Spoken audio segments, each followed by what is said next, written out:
Welcome back everyone. Today we're going to see how to open doorknob from outside.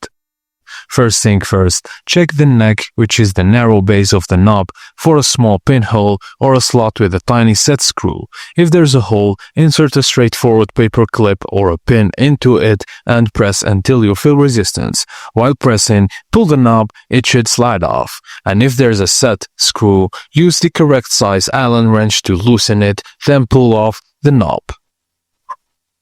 Once the first knob is off, the second side usually slides off easily, but hold it gently so it doesn't fall and scratch the floor.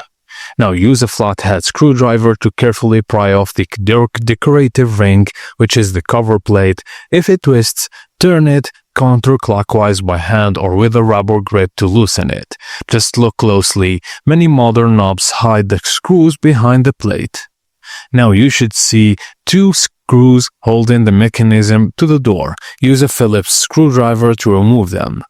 And now that everything is detached, you can pull the remaining knob parts off each side and unscrew and remove the latch assembly from the edge of the door. Just a tip, keep all screws and parts organized if you plan to reuse or reinstall the knob later. So whether you're replacing the knob, painting the door, or doing maintenance, you've successfully removed the screwless doorknob.